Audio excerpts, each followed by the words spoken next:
Living in America was a dream and something we had hoped for. The opportunity to move came quickly, but it meant that I would have to leave my home, my friends, and my family.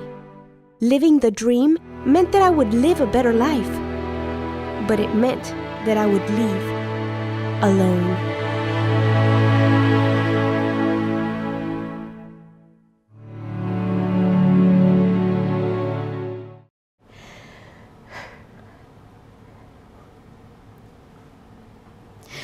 Talked about this in a long time.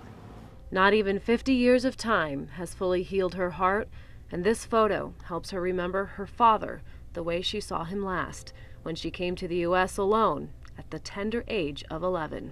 When we came from Cuba, we were an exodus of over 14,000 children.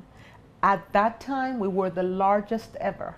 It was a planned CIA operation called Operación Pedro Pan, or Peter Pan.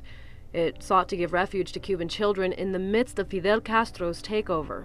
We had a neighbor where the militia came in and they shot him on the door. But for Frances, the U.S. was no Neverland.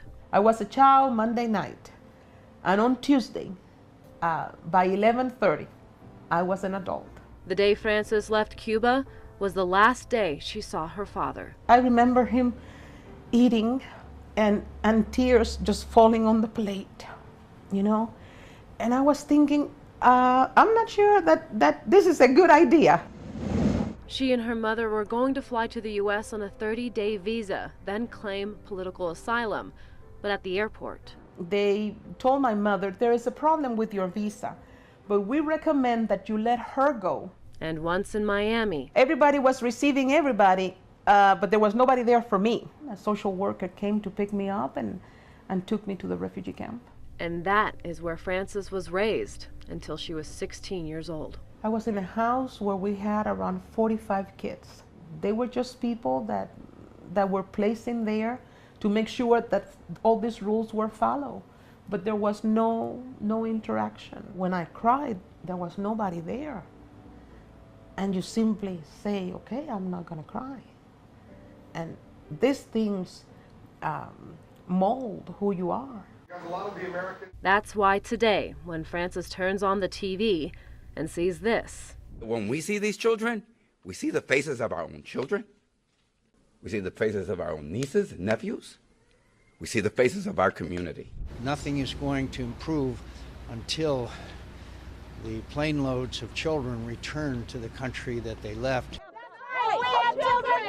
The protests and pundits, the camps and the cots, where thousands of Central American children will call home for now, her heart hurts. I can relate to each one of them.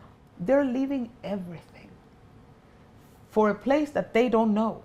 And a place, she says, that may not meet their biggest need.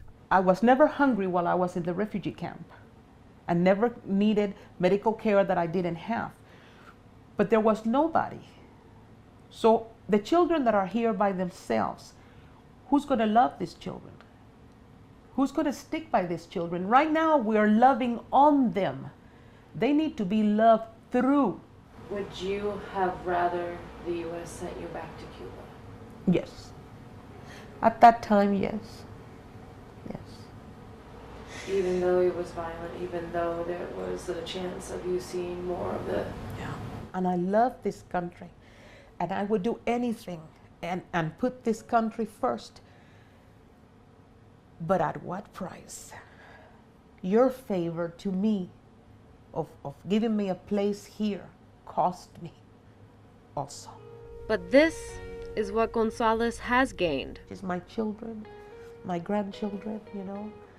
To me, that's a great achievement. Finally, a family defined. Her childhood taken, yes, but a life full of happier memories in return. I have my family. When we came from Cuba, we were over 14,000 children. It was a planned CIA operation. We have children too! Today, when Frances turns on the TV, the protests and pundits, thousands of Central American children. I can relate to each one of them. They're leaving everything for a place that they don't know. Here at News Channel 9, we're bringing you the stories that hit close to home. because this is our home. News Channel 9, keeping you connected.